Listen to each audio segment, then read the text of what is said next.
সময়টা ছিল 2022-এর 30শে জুন। রাত তখন 10:15 কি 10:30 বাজে।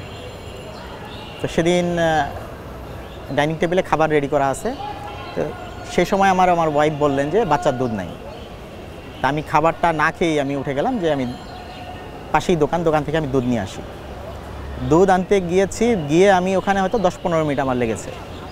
10-15 মিনিট পরে 10:30 কি 11:15 বাজে আমি যেই আমার বাসায় ঢুকবো, দোকান থেকে দুধ নিয়ে আমি আমার বাসার একটা গলি আছে, ছোট গলি, এই গলিতে ঢোকা মাত্রই আমাকে 10-15 জন আমাকে মাস্ক পরা লোক এরা ঘিরে ফেললো। ঘিরে প্রথমে আমাকে আমার নাম জিজ্ঞেস করলেন। নাম আমি বললাম, নাম বলার পরেই তারা আমার বাবার নাম জিজ্ঞেস করলেন। তো জিজ্ঞেস করার পরেই আমি স্বভাবতই আমার বাবার নামও বললাম। বলার পরে আমাকে বললো যে আপনার মোবাইলটা কোথায়। আমি মোবাইলটা বের করতেই তারা আমার মোবাইলটা নিয়ে নিলেন। নিয়ে বললো চলেন। তো বললো কোথায় যাব? বলে চলেন, আর কোনো কথা নেই। তখন আমি বললাম যে ঠিক আছে আমি যাব, তো আমার বিরুদ্ধে কোনো অভিযোগ নাই, তো বলেন চলেন, স্যার আপনার সাথে কথা বলবে। তো আমি বললাম যে তাহলে আমার বাচ্চার দুধগুলো আমি বাসায় দিয়ে আসি। আর আমার ওয়াইফ মানসিক অসুস্থ, সে 6 বছর যাবৎ সে মানসিক রোগী। তো তাই আমি এই একটু কথা বাসায় বলে আসি এবং আমি দুধগুলো দিয়ে আসি। তারা আমাকে আমার কোনো কথাই শুনলেন না এবং দুধগুলো দিলেন না। ওখান থেকে আমাকে জোরপূর্বক আমার ধাক্কায় আমাকে একটা মাইক্রোবাসে তুললেন।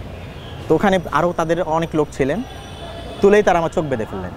আমাকে গাড়িতে নিয়ে ঘুরছে, বিভিন্ন জায়গায় আবার গাড়িটা থামছে, আবার কিছু লোক উঠছে, আবার থামছে, আবার নিচ্ছে। সেই গেটটা খুলেই আমাকে দেখলাম যে এরপর অন্য লোক এসে আমাকে ধরে ধাক্কাতে এবং আমাকে মারতে আমাকে একটা রুমে ঢোকালো। তা আমি তো প্রথমে দেখলাম যে গাড়িতে আমার সাথে খুব ভালো আচরণ করলো, কথাবার্তা বলতেছে, কিন্তু গাড়ি থেকে নামানোর পরে আমার সাথে তারা অন্যরকম আচরণ।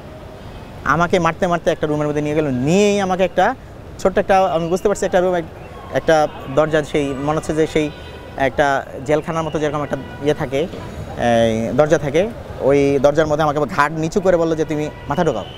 ঢুকে আমাকে করলো কি মাটিতে আমাকে শোয়াই দিল, ফ্লোরে শোয়াই দিয়ে আমার বুকের মধ্যে পাড়া দিয়ে হাতের মধ্যে তারা একটা ওই প্রেশার মাপার জন্য তারা আমাকে লাগালো। তখন আমি শুধু আল্লাহকে ডাকছি যে আমি ভাবছি যে হয়তো আমাকে তারা হয়তো মেরে ফেলবে, হয়তো ইঞ্জেকশন পুশ করে বা কোনো কিছু করে হয়তো মেরে ফেলবে। ঘরটা কি ছিল আপনার, যেমন আপনাকে রুমে নিয়ে? এটা একটা ছোট্ট একটা রুম। এটা আমি আসলে তখন বুঝি না, আমি কখনো আয়না ঘরের নাম শুনি না। আমি পরে এটা বুঝতে পারছি এটা একটা আয়না ঘর।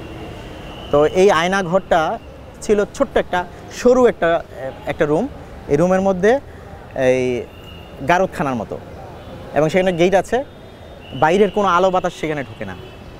24 আওয়ার্স লাইট জ্বালা থাকে। আর বড় বড় ফ্যান মানে এত বিকট শব্দে ঘোরে যে বাইরে কোনো শব্দও শোনা যায় না এবং ভিতরে কোনো শব্দ ঢোকে না। আর ওই রুমের মধ্যে কোনো টয়লেট নাই। যখনই আমাদের কোনো টয়লেটে যাওয়ার দরকার পড়তো, আমাদের হাত তুলে ইশারা করা লাগতো, কোনো ডাকাডাকি সাউন্ড করতে না। হাত তুললেই এসে দরজা খুলতো, দরজা খুলে আমি টয়লেটে নিয়ে যেত, চোখ বেঁধে নিয়ে যেত, আবার চোখ বেঁধে নিয়ে আসতো। আর এর মধ্যে আমাকে ধাপে বিভিন্নভাবে আমাকে ইন্টারোগেশনে নিয়ে আমাকে টর্চার করতো।